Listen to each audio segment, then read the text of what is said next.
On this episode, I sit down with Courtney Smith Wiesmore, who is the head of the top teams division at Compass.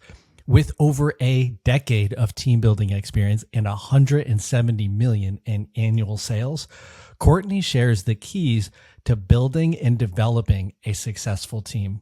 Today, she will break down her strategies around surrounding yourself with the right people, recruiting and keeping talent, as well as her golden formula around the realtor to support staff ratio.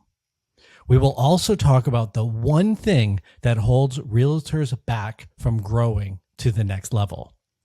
Before we get started, let's help you stay inspired with these amazing conversations with top performing agents across the nation by simply hitting that subscribe button now.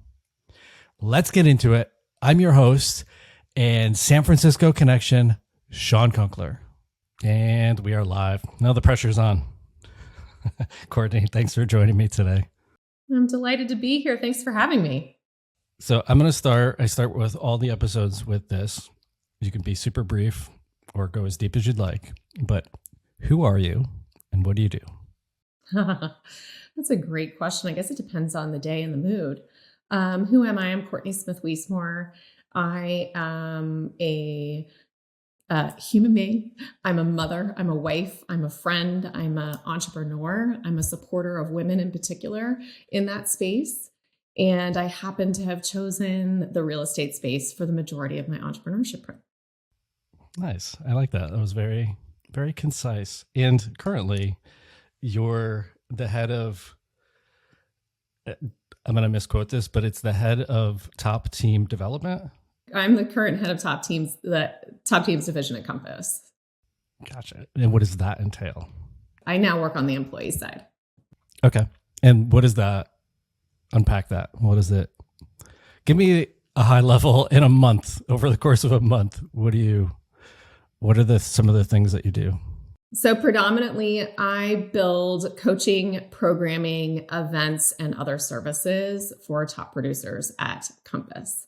I work on the wider team that does this for every single agent at Compass, and my niche just happens to be top producers.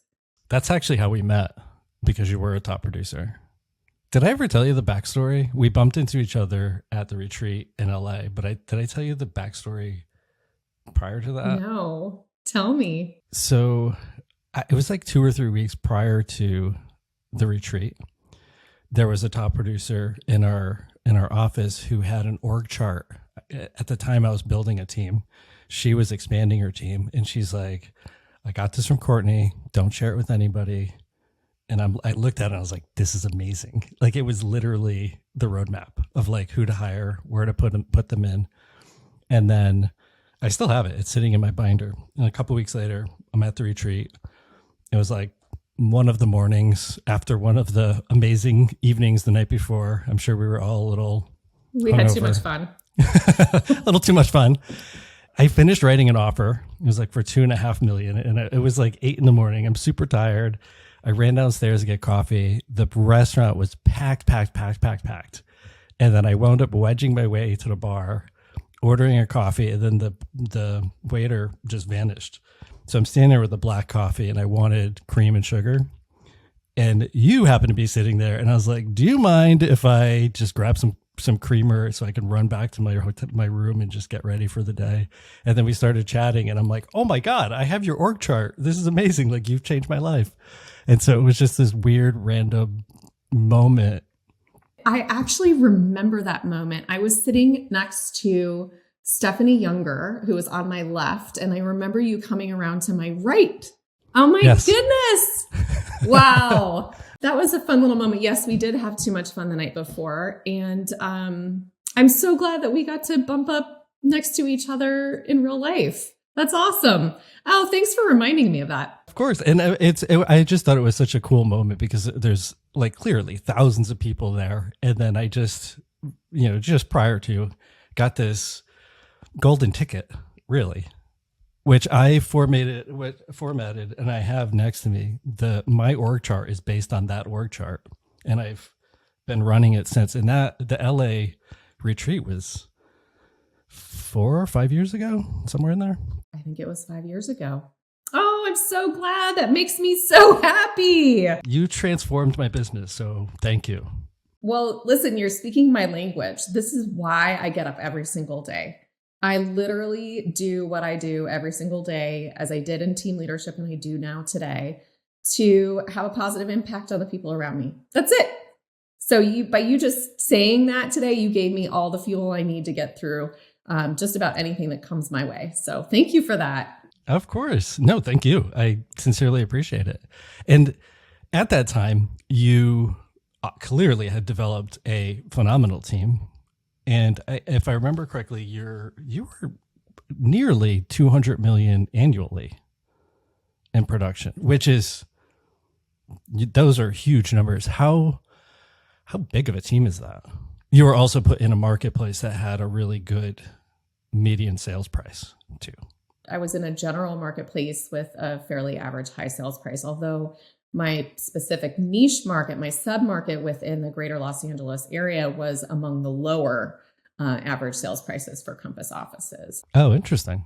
There was still a pretty high volume of unit count, roughly equivalent with about $1 million average sales price at that time. Obviously, those numbers have changed quite substantially in the last 5 years, but yeah, it was high unit count in addition to high dollar count. And I guess the getting to that point, the way that I ran a team and the way that I staffed a team required anywhere between, 15 and 20 some folks, just depending on the phase of the business. That's a very big team. And that's of the 15 to 20, how many are employees and how many are sales? When I was running the team, it was about a 1-to-1 ratio. Okay. I mean, obviously, people build all sorts of different types of teams and offer all different types of value to the agents on their team. The way that I conceptualized of the team when I started out in building it and then further refined it, because of course, when I started out, I didn't have exactly that very same vision, but that came into clearer focus over time. It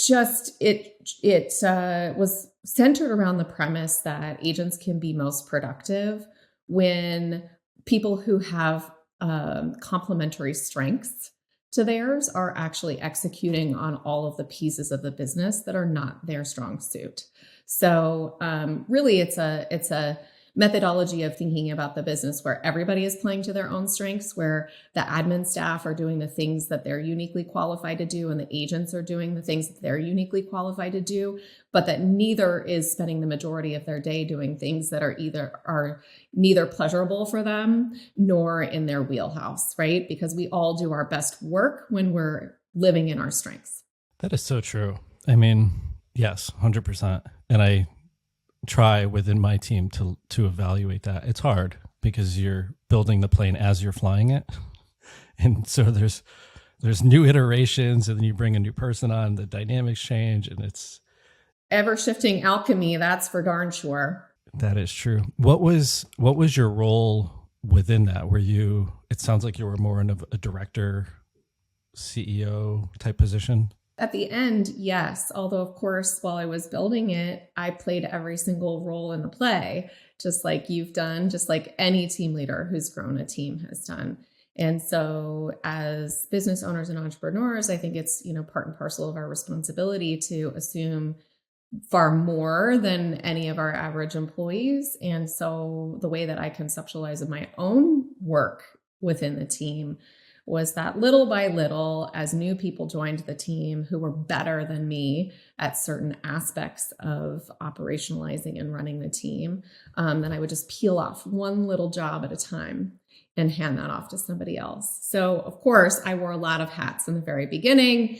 And as things progressed and the team grew, then I wore fewer and fewer and fewer until ultimately I was serving predominantly as the CEO and COO, but ultimately even hired a COO to handle that piece as well. So yeah, that's quite a evolution. It was over a 13-year period. So, and we do, and as we build, we have new needs, new problems come up, and then there's new solutions. So I can completely understand, and I think that's a unique having had that experience, and then in addition to having built to such an incredible production level, when you sit with these other teams, you have a completely different lens. Like having a coach who can empathize is vastly important. And I've had many coaches who they had a lot of great pieces, but they didn't have that component of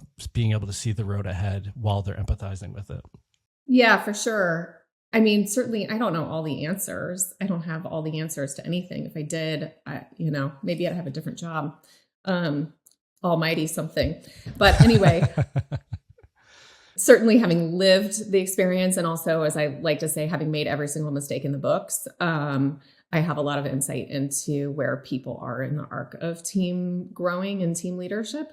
But most importantly, I really understand that the saying, heavy is the head that wears the crown.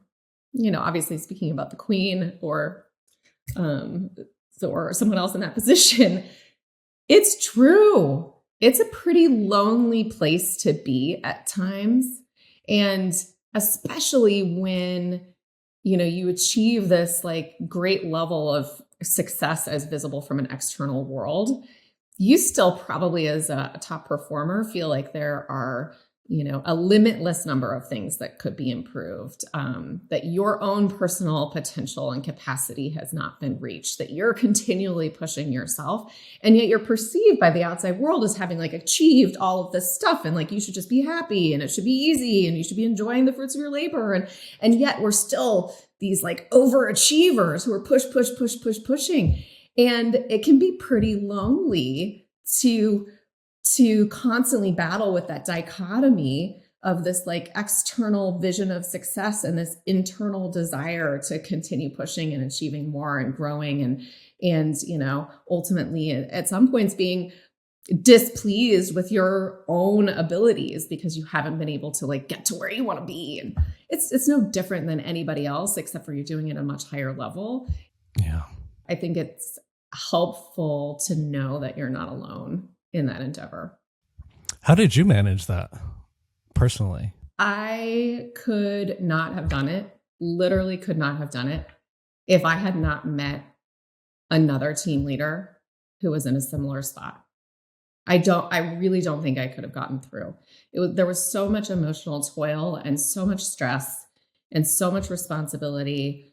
I don't think I could have done it without this other team leader that I was able to talk to multiple times a week, who would give me unbiased, unvarnished opinions, who would put me in check with love. Mm-hmm. I don't think I could have done it without an amazing executive coach who did the very same thing, but from a different vantage point. Yeah.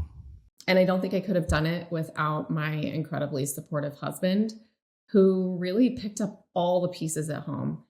I mean, everything. I couldn't have done it. And Robert Refkin wrote that book, No One Succeeds Alone. And that is 100% true. It's 100% true.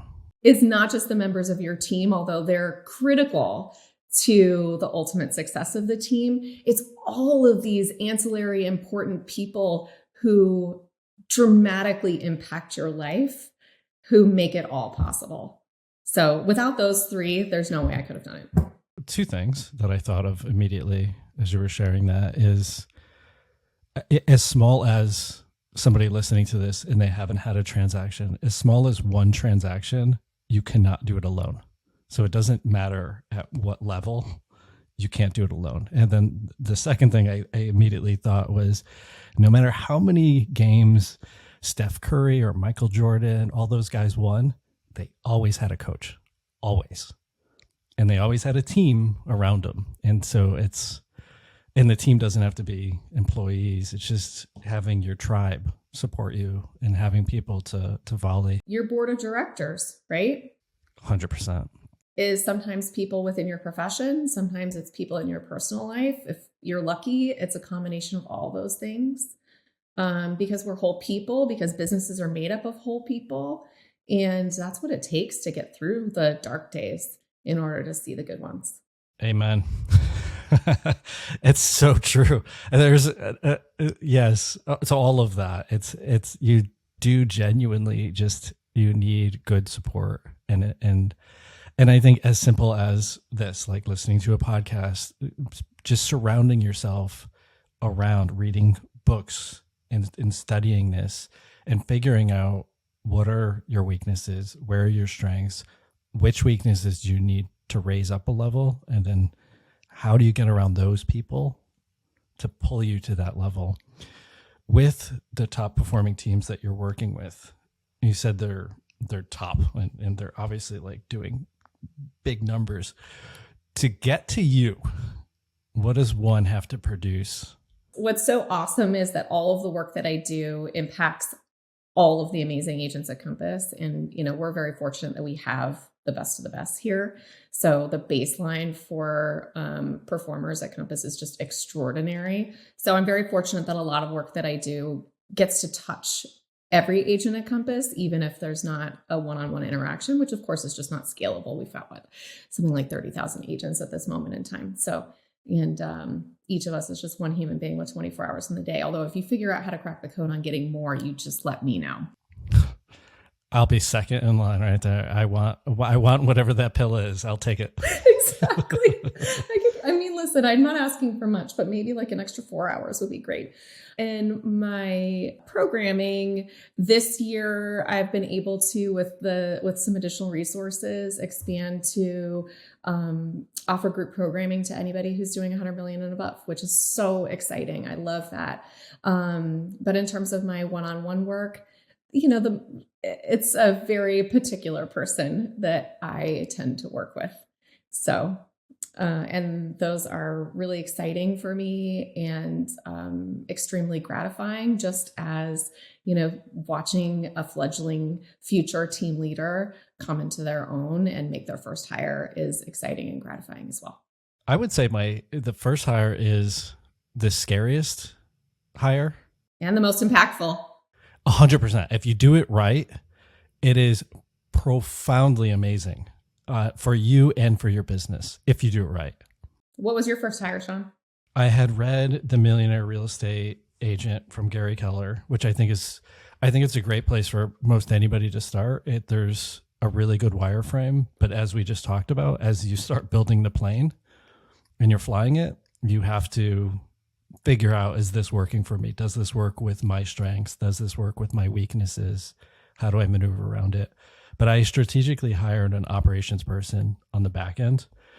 And then I specifically hired somebody without a license who hated to sell. Great. Yes. I needed somebody to do all the stuff that I couldn't do. And I learned that because prior to, I was into martial arts and I was starting a business. And I partnered with two other martial artists. And in hindsight, it was like, we all do the same thing. We can magnify this by 3. In reflecting on that experience, I realized that because we're all doing the same thing, we were all doing the same thing we liked, and no one was doing the things that the 3 of us didn't like. And so we had these huge holes in the business. And so I applied that lesson that I had learned. And 3 months after the hire, my sales flattened. And then by the close of that year, I had doubled my transactions. And then the following year, I had doubled my transactions again. And I have never looked back. I will say, you ask 10 top producing agents what a first hire should be, and 10 out of 10 will say an admin with super strong operations skills. 10 out of 10. I think it's a natural predilection to want to hire somebody that we are going to enjoy spending time with because it's so intimate when it's just 2 of you at that moment in time. So we end up looking to, or many people end up looking to hire another agent because it's somebody you're going to have fun with and it's somebody you can identify with. But what that gives you is double the firepower to do the exact same stuff as you indicated, instead of rounding out your collective set of strengths. In observation and observing this is, I would say the other thing that I notice a lot of people do is they'll partner out of convenience of, we can just it's cheap. I don't have to pay anybody.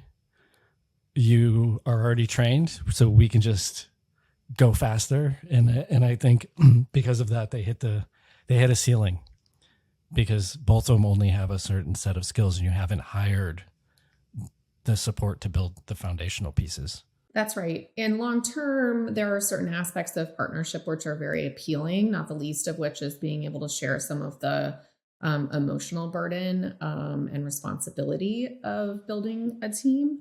But having a partnership is not for everybody, and certainly not every partnership ends up the way that it is intended when you start. So, yes, you're right, and it works for some, and it doesn't work for all. But certainly, first hire who's not going to participate in top level earnings of profit needs to be an operator of some kind. Yeah. Which ultimately ends up helping to be the foundation for what your value proposition is for future agents who join your team, right?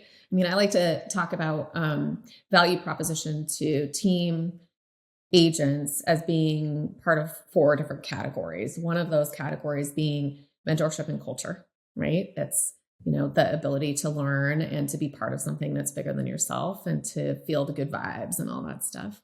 Second is an elevated credibility, which comes from brand prominence within a community or a particular subset of a market. Mm-hmm. Third is support and operations. And very few teams offer that in a way that is super meaningful and actually really moves the needle for a team agent, but it's so valuable. And then last, of course, is opportunity.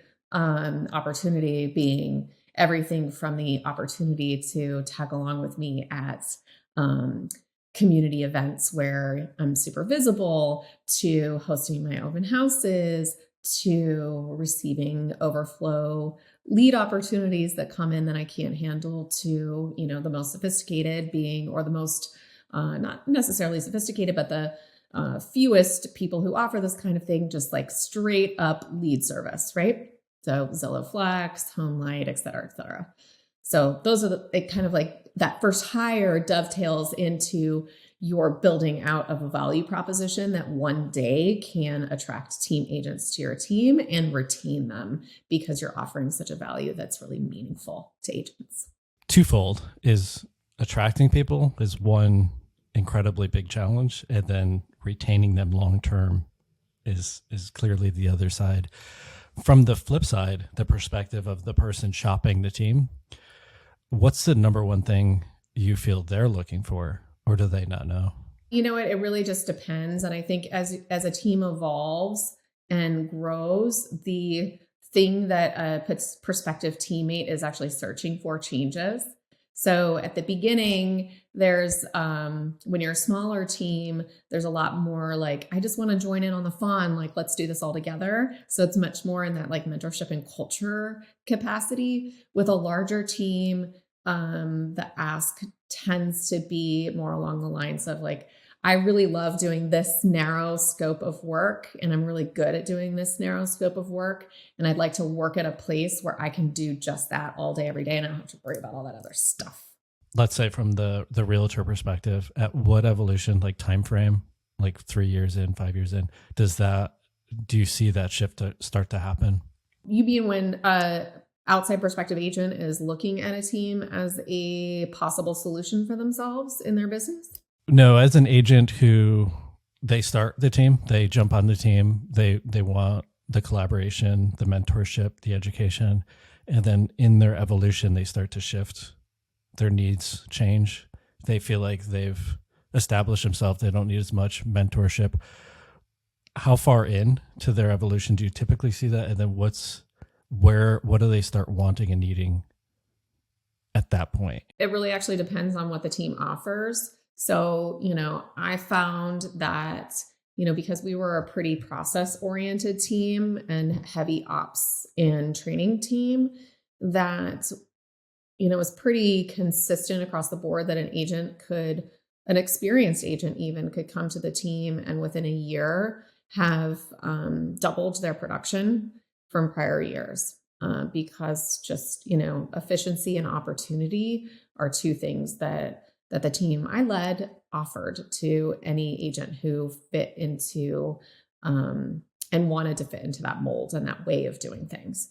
So, I think the majority of agents in that paradigm came in looking to grow as agents, grow their business, grow themselves. That was something I certainly always looked for, was a growth mentality, not necessarily just about growing income, but growing as a person, right? A desire to be better, do better, learn more, offer more, contribute more to society, improve myself in the way that I am in the world. So, that was a big focus that just sort of trickled over into doing the good work. Yeah. But after a couple of years, I think what agents on the team came to love and appreciate the most was the camaraderie and the family and all of that back end support. So literally not doing any marketing or any administrative support or any transaction coordination or any branding or any thinking about the P&L or any of that stuff, right? So I don't know if anybody would necessarily articulate it in exactly that same way, but I think, the further away you are from having to manage all of those pieces of a business, the more comfortable you get with not having to manage those pieces of a business. Having that whole structure just running in the background on behalf of the agent. As an agent who's never had it, looking in on that, I can always see them trying to just wrap their head around, how is that being done for me going to actually benefit me? And they don't, they can't wrap their head around, when we just joked about having more than 24 hours of usable time in the day. That's how you get it. You have a team who supports you. Exactly. It's like that 3 hours you just spent noodling on the postcard you're going to send out. Somebody else spent 3 hours. That's 3 hours of lead gen you have right there. That's 3 hours of sitting and having coffee with people, grabbing lunch, going to an event. And yeah, that's the force multiplier for agents who are considering teams. That's exactly right. That's exactly right. And you know what? Honestly, not everybody has what it takes to lead that. It is burdensome in more ways than one. It is joyful and amazing as well to be a team leader, but it requires so much sacrifice that most people are unwilling to sacrifice what it actually takes to build that kind of operation. And that's okay. In fact, that's better than okay. That's everybody finding their niche and their part in this crazy world of real estate, right? That's acknowledging your strengths, playing to your strengths, and allowing other people to do the very same thing. 100%. Have you ever read the book, The E-Myth? No. The E-Myth, the E stands for entrepreneurial, but the myth is, it's not dissimilar from real estate, especially current real estate, whereas you get into real estate, you do your own transactions for a couple of years, then you build a team. And then it's implied that, in a few years you build a team, then you do this thing, then you're a team lead. But the myth is, as not directly correlated with the E-Myth, is we're not all designed for that. Right. We have totally different passions and desires and skill sets in every which way to Sunday. I think there's an illusion that we're all supposed to aspire to this thing. I think the end of the day is you find the thing that you really love doing and you do as much of that as possible. 100%. It's not dissimilar from support staff. Somebody Kat, who does operations for me, she is phenomenal at organizing and just keeping everybody on schedule and on point. She has zero desire to sell, but that's her attribute. That's her superpower right there. And because she knows what she's really great at and she loves it, that's a force multiplier for everybody else. And I think just stepping back and really evaluating ourselves internally. Like, what am I really good at? What do I really love doing? What do I hate? What do I want to avoid? And then strategically figuring out, how do I get into that role? Like, do I join a team, build a team, whatever that is? Or do I hire the support to make up for those areas that it's not my wheelhouse. It's not my thing. It's not my jam. Right. And I think actually, you bring up a great point and being super self-reflective, but also there are so many ways that you can jumpstart that process if just like sitting down and putting in a column of, 2 columns, like I love doing this and I hate doing this, which feels sort of tedious and elementary perhaps. There are all of these great assessments that you can take to really like be more objective about yourself. I love Clifton Strengths. This is one that I've relied upon for years and love it. When I did my Clifton Strengths, after having done all the other ones, DISC and Myers-Briggs and Enneagram and all of those, having done Clifton Strengths, I finally was like, oh, this is why I'm an entrepreneur. Got it. Got it. Like, I will never not be building something. Yeah. Because this is in me. I don't possess the natural born, salesperson strengths. These are things that I had to learn how to do. And I'm halfway decent at relating to human beings and have a lot of empathy and a lot of caring. So that helps, and tapping into that really helps, but I'm not a natural born salesperson. It's not who I came out as. Yeah. I'm a natural born entrepreneur though. And boy, seeing that in black and white through Clifton Strengths, I was like, bing, now I get it. Makes all the sense in the world. So doing some of that self-exploration, allowing your coach, your strengths evaluations and all of that, and like looking at all of that, both qualitative and quantitative data, and then putting it through the like objective meter really helps you to figure out where in this space you should be so that you can be your authentic self and live your best life. Yes. It's funny. I too have done tons of tests. And for me, it was the DISC test that clicked. Like, it was the one that I was like, oh my gosh, like this totally makes sense. And that was 100% the illuminating one for me. Also, I have a business coach, and I specifically wanted somebody who's not in real estate because I wanted them to not have any preconceived ideas of any of this. I wanted them to just ask very strong and strategic questions and push me to look at things in a completely different perspective. And that's really what helped me break through of understanding, oh, I'm stuck in this category. And they give you the tools by, just hitting you with these really good challenges of, why are you approaching it like this? Have you considered this? Are you looking at this? And you're like, oh my gosh, it's so interesting. And even these conversations I'm blessed with the opportunity to talk to amazing agents and literally look under the hood of the Ferrari of like, oh my gosh, that's the configuration you're running. Like, how did you arrive there? That's amazing. I love that you did this. Like, tell me more about this thing.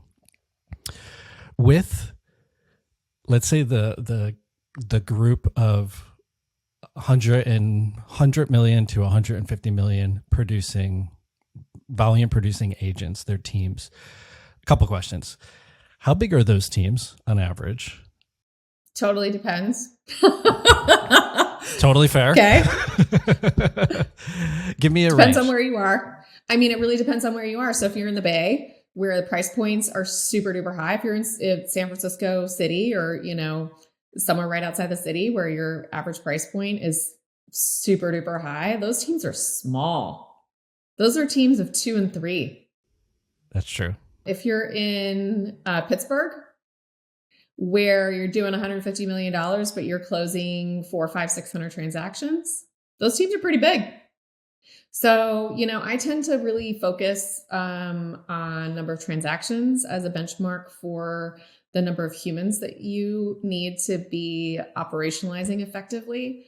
Because as you well know, Shawn, closing 100 transactions is very different from closing 10. And as you could probably surmise, closing 500 is very different than closing 100. So, that's one of the first questions that I ask anybody is, what's the makeup of your team? How many transactions are you closing on an annual basis? And then what part of the market are you serving? Because that also impacts the amount of service level and type of service that you're providing to your clients. Not that we're all not providing exceptional above and beyond service, because of course we are.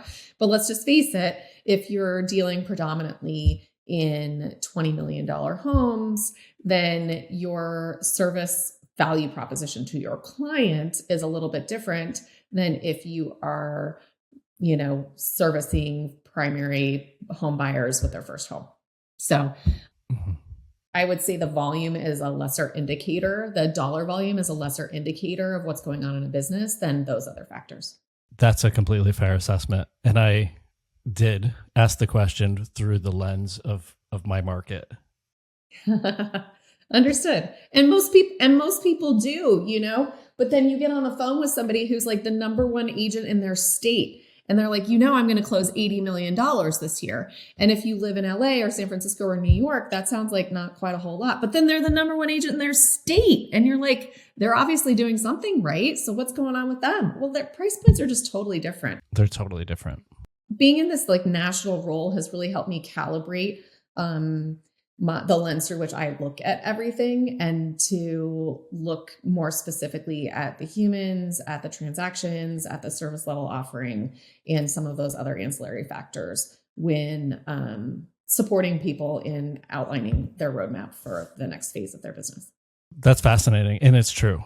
As a new first-time home buyer, you're typically dealing with the buyer and, their parents. And then a luxury or ultra luxury, you're now dealing with financial advisors, attorneys, their assistants, you're not actually talking to the client. You're indirectly going to them through all of these other avenues. So you're right. It does, the dynamics change, and then the level of training the staff then needs to interact with these people, it's completely different. It's just different. It's not better or worse. It's just different. I work with some of our luxury teams in New York and Miami, who are also, they're serving a luxury market, but they're also doing a super high number of units, 400, 500, 600 units a year. Those are just very different scenarios than a person who is working in a marketplace where there's not a lot of transitory movement, where people are buying their homes and staying for 15 years, where it's predominantly, friends and family for years and years and years, generations of people working with a particular real estate team. So, just everything depends, I suppose. What's the rule? Know the game that you're in. You have to know your niche and study it, understand it. What's the biggest challenge then that you would see, just as a blanket statement on a national level with these teams? On the day-to-day, where do they struggle? I think many of the struggles are common regardless of production level or team size. It's just that those production levels and team sizes amplify the cranges. So those same challenges that you had as an early team leader are a lot of the same challenges, but they're just you crank them up a whole heck of a lot. So, maybe some of the easier stuff, operationalizing some of our systems, those things they're done, right? The top producers have those things on lockdown predominantly, but they're still struggling with, things that you and I struggle with, just being the best leader that we can possibly be, uncovering the next set of opportunities within a marketplace, moving the needle from 6% market share to 8% market share. Just really similar, just crank up the volume a little bit. You're increasing frequency and frequency. The more deals that you're doing, the more frequently challenges are going to come up within those, and the more marketing you're doing. So you're right. Everything is it's on steroids. But I would say the most fun work that I get to do with people is helping leaders see their potential greatness. Like that's the most fun. So, usually it comes in a package of like, this is my problem, right? This is my challenge right now. And this is like the challenge that I'm trying to solve. And typically, what I have the privilege of getting to learn is that it's actually about unlocking somebody's potential that they already have within them, so that the problem is no longer even there. There actually isn't a problem. So I don't know. I sometimes describe it as the fun of the work that I get to do these days. And it's the work that I got to do as a team leader, but just in a totally different environment, is being the one who's present to hold up the mirror so that the person that I'm speaking with and working with really sees what I'm seeing, which is that they have the capacity, that they are blessed beyond measure, that any challenge that presents itself can be easily overcome by them because of their innate talent, because of their dedication, because of their commitment to what they set out to do, and because of their own leadership abilities. So that's really like the most fun. It's getting to see people witness the shift from how they used to perceive themselves to how they can perceive themselves. Maybe like shedding some of that fear, some of that, criticism of oneself, and actually like seeing their own greatness. It's pretty cool. That reminds me of, I think it was Socrates who said learning is remembering, or remembering is learning. And it's remembering that these people are already producing and succeeding at an incredibly high level. And they didn't get there by accident. Like they got there because they're talented and skilled and savvy and smart and driven. And it sounds like just tapping back into that thing that they somehow forgot, and to get that resource to continue moving them forward. Yeah. It's such an elegant reminder that like we didn't get here by accident. Like any agent who's listening to this, regardless of how many numbers they're putting up, like it wasn't an accident that they got to that point. That's exactly right. And it won't be an accident that gets you to the next one. Yeah. Whatever that next destination is. That is the most powerful way we could end cap this entire thing.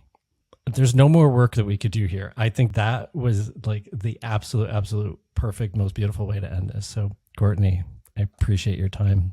Thank you, Shawn. Thanks for sharing all of this wisdom with everybody in the real estate space. I am so excited to watch some of these and listen to the wise words of the incredible people that you're having on your show. I am excited to share it with you, and I'll make sure I'll keep you in the loop of that. So Courtney, thank you again for your time. If somebody wanted to reach out to you, is there a good way for them to do that? Easiest way is my OG Compass email, Courtney@compass.com. There it is. Awesome. Thank you, Courtney. Be well. Cheers.